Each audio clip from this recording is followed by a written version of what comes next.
Drone Rusia menabrak gedung apartemen di negara anggota NATO, melukai 2 warga sipil. Negara itu adalah Rumania, dan menurut pasal 5 NATO, serangan terhadap satu anggota berarti serangan terhadap semua 32 anggota. Pertanyaan yang diajukan setiap negara kini adalah, apakah ini kesalahan atau tes? Jika ini tes, Putin baru saja menaruh jarinya di pemicu paling berbahaya dalam geopolitik modern. Tapi sebenarnya video ini bukan tentang drone. Ini tentang mengapa Putin merasa terpojok sampai berani mengambil resiko eskalasi dengan NATO sejak awal. Dalam 2 minggu terakhir, 3 hal berjalan sangat buruk bagi Rusia. Tentara mereka kehilangan wilayah di garis depan. Dan baru saja, mereka kehilangan wilayah penting di dekat Pokrovsk. Di dalam negeri, secara terbuka mengejek Putin. Dan satu-satunya hadiah yang mendefinisikan seluruh masa kepresidenannya, Crimea, mulai lepas dari genggamannya. Jadi di video ini, saya ingin menjelaskan kepada kalian tentang apa yang sebenarnya sedang hancur di dalam Rusia saat ini, dan mengapa langkah Putin berikutnya bisa menentukan apakah perang ini tetap berada di dalam Ukraina atau meluas ke seluruh Eropa. Sebelum membahas garis depan, brigade yang dihancurkan Ukraina dan krisis bahan bakar di Crimea, saya ingin menunjukkan sesuatu yang belum pernah saya lihat selama 4 tahun meliput perang ini. Warga Rusia sekarang secara terbuka membuat lelucon tentang betapa buruknya Putin sedang kalah. Lihatlah lelucon ini. Ini bukan dari saya, ini berasal dari media sosial Rusia. Putin mengunjungi sekolah, berpidato tentang Rusia sebagai negara terhebat, lalu membuka sesi tanya jawab. Seorang anak sekolah berdiri dan berkata, "Nama saya Sasha dan saya punya 2 pertanyaan. Pertama, mengapa Rusia menyerang Ukraina? Dan kedua, mengapa kita belum memenangkan perang ini?" Tepat sebelum Putin bisa menjawab, bel makan siang berbunyi. Sayangnya, semua orang harus pergi makan siang, jadi mereka meninggalkan kelas. Untungnya, sesi tanya jawab dilanjutkan setelah istirahat makan siang. Saat itulah, seorang anak laki-laki lain berdiri dan berkata, "Namaku Boris, dan aku punya 4 pertanyaan. Pertama, kenapa Rusia menginvasi Ukraina? Kedua, kenapa kita belum memenangkan perang? Dan yang baru, kenapa bel makan siang berbunyi 20 menit lebih awal? Dan yang terakhir, di mana Sasha?" Itu hanya lelucon yang dibandingkan orang Rusia untuk melewati masa sulit. Orang-orang Rusia mulai sadar bahwa Putin tidak benar-benar membuat keputusan yang bijaksana. Contoh jelasnya terjadi 2 hari lalu ketika drone Rusia menyerang gedung apartemen di negara anggota NATO. Sesuatu yang seharusnya tidak dilakukan senjata Rusia manapun. Tapi sebelum kita membahas mengapa serangan itu sangat penting dan bagaimana negara-negara NATO merespons, saya punya pertanyaan untuk kalian semua. Dalam video kami selalu membahas keputusan yang diambil para pemimpin dan bagaimana keputusan itu memengaruhi negara mereka, terutama selama masa perang. Pernahkah kalian berpikir bagaimana memimpin negara jika berada di posisi yang sama? Berkat sponsor hari ini, kalian bisa tahu tanpa mengambil risiko perang sebenarnya. Supremacy World War III adalah game strategi online gratis di mana kalian memimpin sebuah negara nyata dalam peperangan global modern. Pilih negara manapun yang kalian inginkan dan bertarung langsung melawan hingga 99 pemain sungguhan dalam pertandingan yang berlangsung selama berminggu-minggu. Kalian membangun militer dari nol dengan berbagai alat perang, bernegosiasi membentuk aliansi, menandatangani atau mengkhianati perjanjian jika menguntungkan. Setiap keputusan sangat berarti karena semua orang lain di meja itu adalah orang sungguhan yang berusaha mengakali kalian. Selain itu, mereka baru saja memulai season 20 Underworld Protocol. Di musim ini, kekuatan baru telah memasuki medan perang dan mereka beroperasi dalam bayang-bayang, menawarkan kesepakatan yang bisa membalikan keadaan perang yang dilakukan secara diam-diam, secara rahasia di pasar gelap. Ini gratis dan bisa dimainkan lintas platform di PC dan ponsel. Dan jika kamu klik tautan saya di deskripsi, kamu akan mendapatkan paket pemula eksklusif dengan unit Elite Railgun gratis senilai $40. Tapi hanya untuk pemain baru, hanya selama 30 hari ke depan. Jadi klik tautan di deskripsi atau scan kode QR sekarang juga dan dapatkan bonusmu.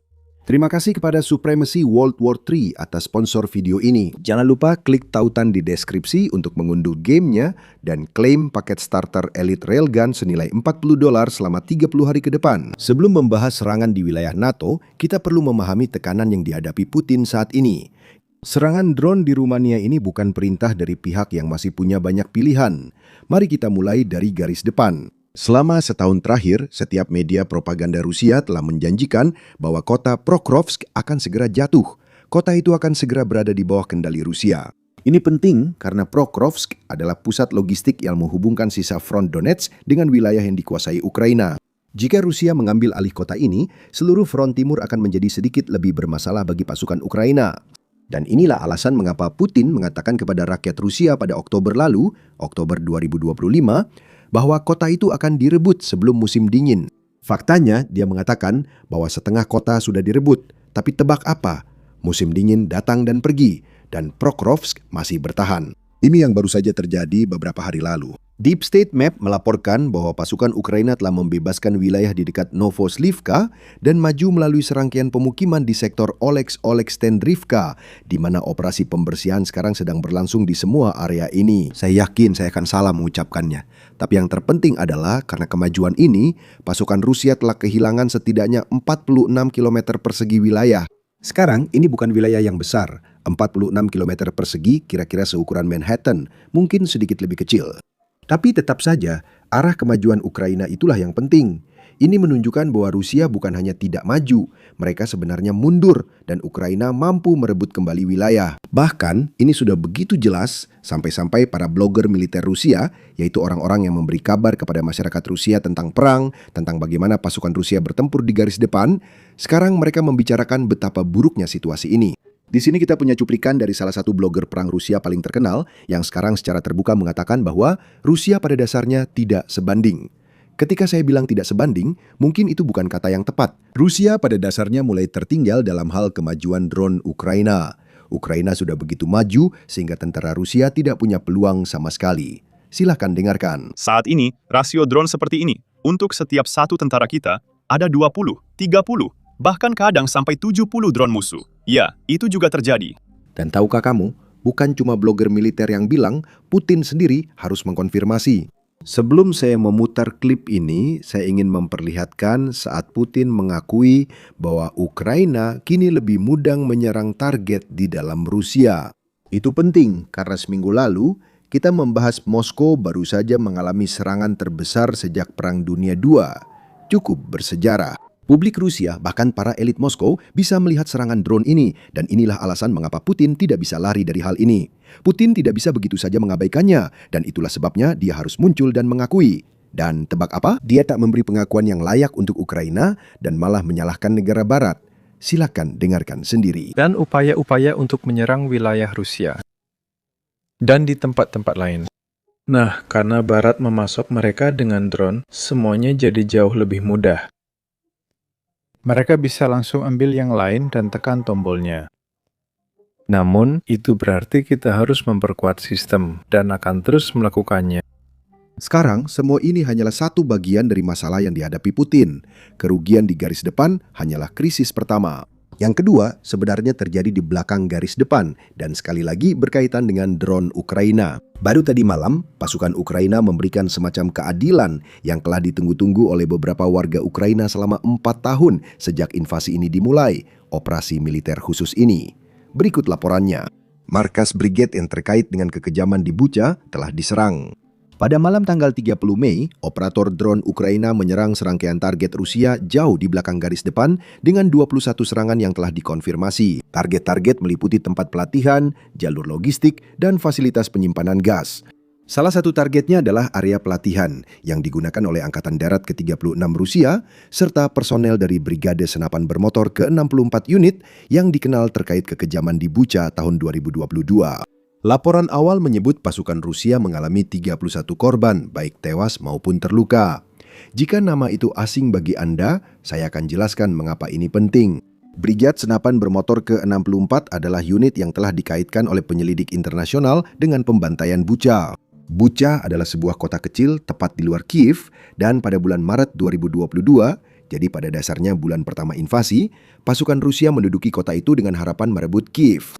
Namun saat mereka gagal dan mundur, jurnalis serta penyelidik PBB masuk dan menemukan hal yang benar-benar mengerikan. Mereka menemukan ratusan warga sipil tewas di jalan, beberapa dengan tangan terikat di belakang. Lainnya dikubur di kuburan massal di belakang gereja dan blok apartemen. Sebenarnya kami memiliki beberapa rekaman CCTV yang tidak akan saya tunjukkan kepada kalian, tetapi pada dasarnya rekaman itu menunjukkan warga sipil yang mencoba melarikan diri dari pasukan Rusia dan ditembak di punggung saat mereka berusaha kabur. Inilah yang terjadi saat Rusia gagal dalam operasi militer khusus 3 hari itu, dan pasukan mereka melampiaskan amarah kepada warga sipil kota. Selama 4 tahun, anggota brigade itu pulang, mungkin dipromosikan, berlibur, dan melakukan apa yang mereka mau. Mereka pikir mereka aman. Sekarang disinilah saya ingin membahas sebuah laporan yang kami buat beberapa waktu tahun lalu. Dan dalam laporan itu, kami membahas tentang sebuah program yang diam-diam dijalankan oleh Ukraina, di mana di bunker-bunker, kira-kira 3-4 area atau 3-4 bunker. Di sekitar kota Kiev, ada pejabat Ukraina yang pada dasarnya memiliki foto setiap tentara dan pejabat Rusia yang telah melakukan kejahatan perang. Baik kejahatan perang yang terekam kamera maupun yang dilaporkan saksi kepada pejabat Ukraina. Setiap kali ada foto, mereka menempelkannya di dinding. Dan kemudian, 24 jam sehari, pejabat Ukraina, peretas Ukraina, dan penyelidik Ukraina terus berusaha mencari tentara Rusia ini. Tidak peduli mereka di Rusia atau luar negeri, karena beberapa tentara ini berlibur setelah melakukan kejahatan perang di Ukraina. Mereka melacak para tentara ini dan berusaha menegakkan keadilan yang layak bagi warga sipil Ukraina. Sekarang, operasi rahasia ini telah menghasilkan berbagai operasi sukses yang dilakukan oleh pasukan Ukraina, alias mengantarkan keadilan langsung kepada penjahat perang Rusia. Dan baru kemarin, ada lagi yang ditambahkan ke dalam daftar. Dan saya yakin ini bukan yang terakhir. Semoga yang terakhir adalah Putin sendiri. Namun inilah dua krisis yang dihadapi Rusia. Di satu sisi, pasukan Rusia kehilangan wilayah di Pokrovsk, bahkan dibahas langsung oleh Putin. Sementara itu tentara Rusia, mungkin pasukan elit jadi sasaran di belakang garis depan dan Rusia tak mampu menghentikannya. Sekarang seolah semua ini belum cukup buruk, kabar terburuk justru datang dari Crimea. Bagi Putin, Crimea sangat penting karena kita harus melihat kembali apa yang terjadi di Rusia saat Putin merebut Crimea. Pada 2014, Putin secara politik lemah. Ia baru saja mengubah konstitusi Rusia agar bisa mencalonkan diri untuk masa jabatan ketiga. Tingkat persetujuan terhadapnya berada pada titik terendah saat ia mulai menjalani masa jabatan ketiganya, karena rakyat Rusia tidak puas dengan hal ini. Mereka yakin Rusia kembali ke masa lalu, seperti era Uni Soviet dengan diktator. Dan banyak orang Rusia yang mengatakan itu ternyata benar. Tapi coba tebak, Crimea adalah titik balik yang mengubah nasib Putin. Dia mencaplok Crimea dan tingkat persetujuannya langsung melonjak dalam semalam. Popularitasnya di dalam negeri sangat tinggi. Bisa dibilang, Crimea adalah sumber kekuatan politik Putin. Dan itu adalah bukti bagi para tentara Rusia bahwa dialah orang yang membuat Rusia kuat kembali.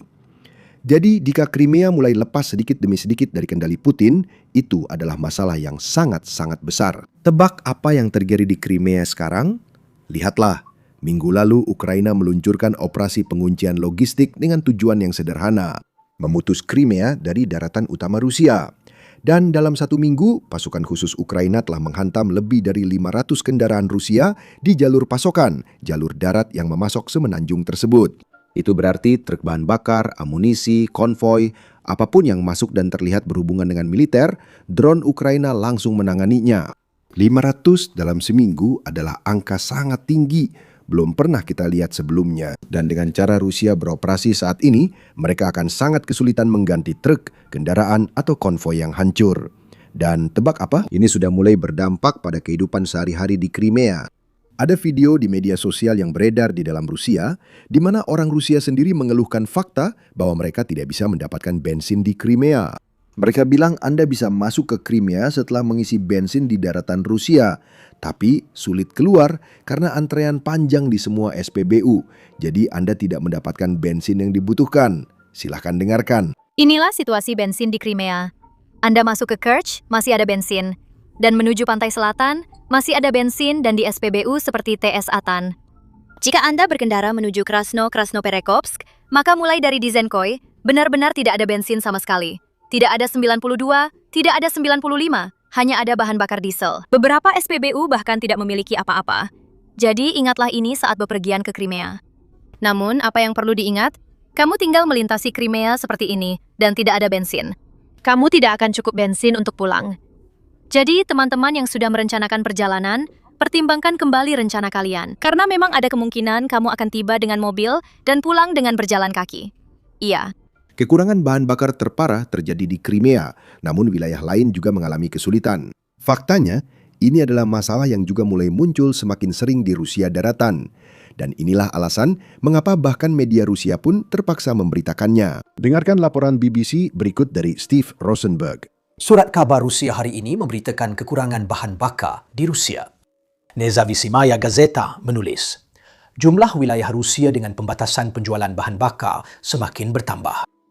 Di beberapa wilayah, penjualan bahan bakar sedang dibatasi. Pembatasan penjualan bensin AI-95 telah diberlakukan di beberapa distrik wilayah Kastramat. Pembatasan di beberapa SPBU di wilayah Tver. Masalah bahan bakar telah diamati di wilayah Magadan dan Murmansk. Jadi, mengapa ini terjadi? Nah, surat kabar memberikan penjelasan ini. Salah satu alasan masalah kekurangan ini adalah perbaikan tak terjadual di kilang minyak. Karena perbaikan tak terjadual, sejumlah kilang mengurangi penjualan bahan bakar pada bulan Mei. Sekitar 1/5 dari seluruh kapasitas penilangan di negara ini terdampak. Kantor Berita Barat melaporkan bahawa hampir semua kilang besar di Rusia tengah terpaksa menghentikan atau mengurangi produksi bahan bakar. Gabungan pangsa mereka dalam produksi bahan bakar lebih dari 30% untuk bensin dan sekitar 25% untuk solar. Belum ada alasan yang diberikan dalam artikel tersebut untuk perbaikan tak terjadual ini yang bisa diduga terkait dengan serangan drone Ukraina baru-baru ini terhadap fasilitas minyak Rusia. Namun hal ini memang disebutkan secara singkat di bagian selanjutnya artikel tersebut. Pertama, disebutkan bahwa otoritas Rusia menekankan bahwa pasar domestik memiliki pasokan bahan bakar yang melimpah. Pekan lalu, Kementerian Energi kembali memastikan bahawa industri bahan bakar Rusia sepenuhnya siap menghadapi periode kenaikan musiman permintaan bensin dan solar sesuai rencana. Kremlin juga tidak melihat adanya risiko terkait pasokan bahan bakar, termasuk akibat serangan drone terhadap kilang minyak. Kebohongan Kremlin makin jelas hingga mantan jenderal Rusia pun kini terbuka mengkritik Kremlin. Ini adalah Igor Girkin. Jika nama itu tidak berarti apa-apa bagi Anda, berikut ringkasan singkatnya. Girkin adalah salah satu arsitek invasi Rusia ke Ukraina Timur pada tahun 2014. Dia membantu Putin merebut Donetsk dan Luhansk. Lalu dia berselisih dengan Kremlin karena operasi militer khusus saat ini berjalan sangat buruk. Jadi Putin memasukkannya ke penjara. Sekarang, meski di penjara, Girkin masih bisa membuat pernyataan publik dan selalu mengkritik Putin. Simak yang baru saja ia katakan. Pemerintah kita sendiri yang paling mendiskreditkan dan melemahkan Rusia.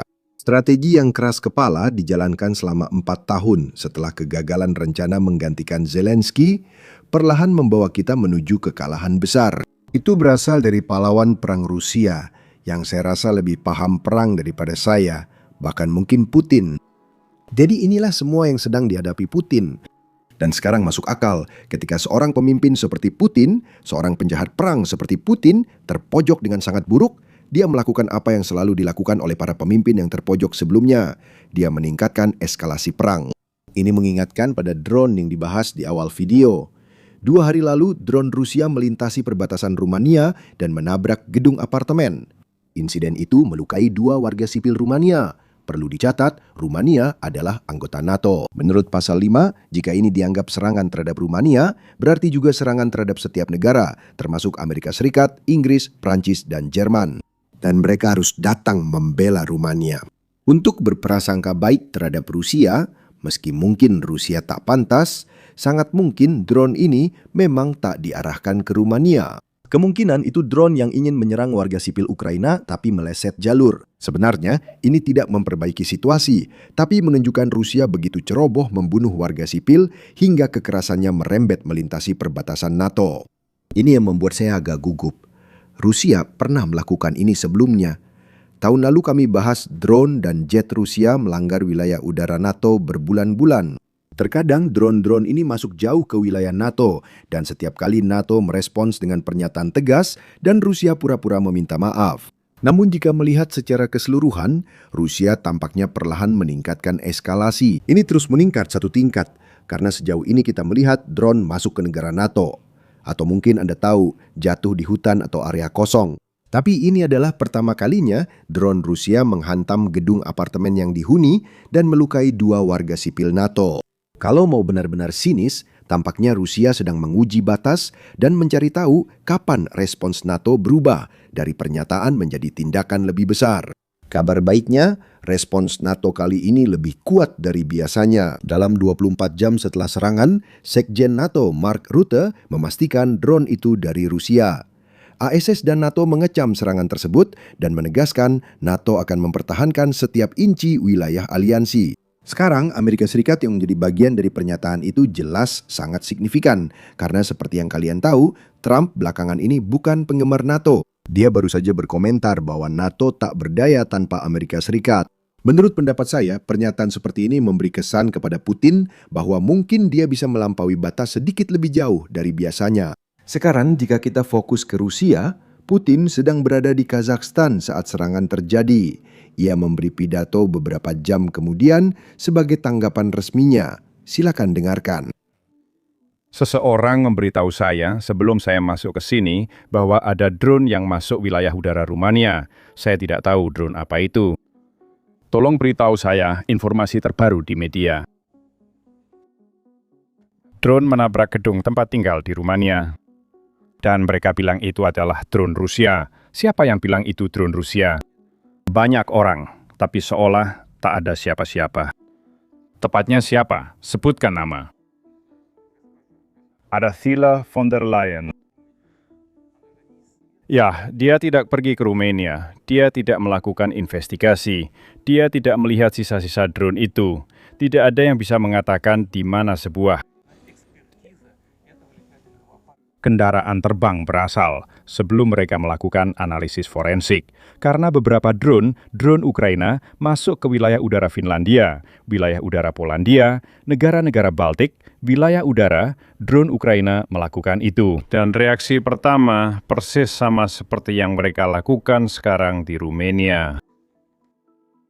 Orang Rusia menyerang kami, kata mereka. Lalu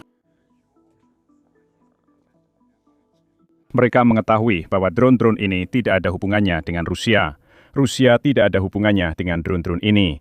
Drone-drone itu berasal dari Ukraina. Sekarang, tebak apa?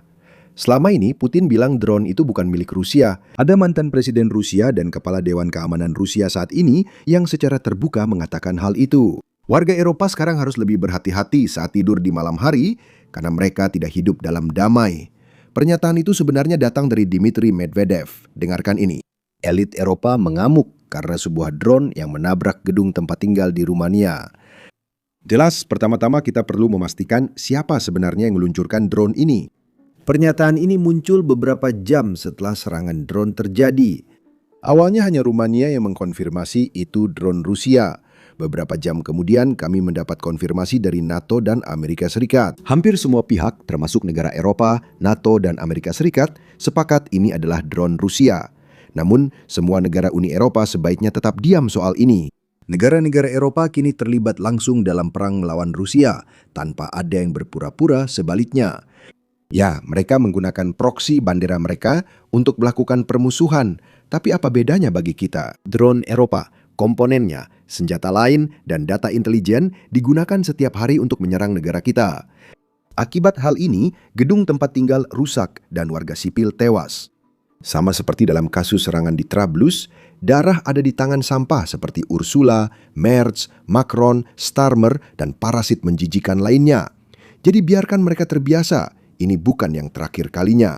Dia seakan menegaskan bahwa ini bukan ulah Rusia, tapi serangan tetap akan terjadi.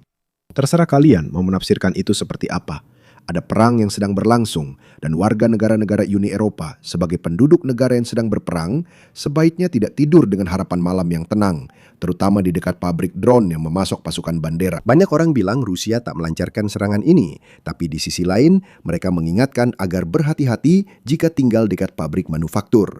Mari kita lanjutkan. Jadi tutup mulutmu. Ini baru permulaan. Pada saat yang sama, semua orang Eropa yang tidak penting, para idiot di pucuk pimpinan Uni Eropa, birokrat kecil yang mengelola kesalahpahaman bernama Uni Eropa ini, sangat tahu bagaimana cara mengakhiri perang ini. Jadi, sampaikan kepada mereka.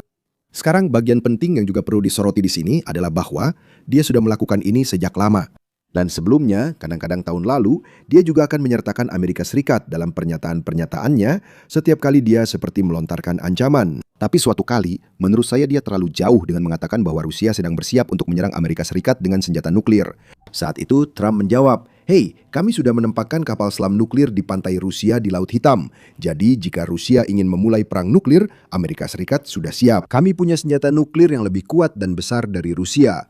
Sejak itu, Medvedev tak lagi menyebut Amerika Serikat atau Trump dalam pernyataannya. Itu memang sedikit mengkonfirmasi fakta bahwa semua ini hanyalah gertakan besar. Seperti dia pura-pura jadi orang gila, berharap pihak lain mundur dan percaya bahwa, "Hei, dia orang gila, dia bisa melakukan apa saja." Padahal, jika kamu benar-benar melawan, dia atau bahkan Rusia akan langsung mundur cepat. Sekarang, satu hal terakhir sebelum saya pergi. Dalam seminggu ke depan, kamu mungkin akan melihat gelombang propaganda Rusia di halaman media sosial yang kamu ikuti, terutama di sini di Amerika Serikat.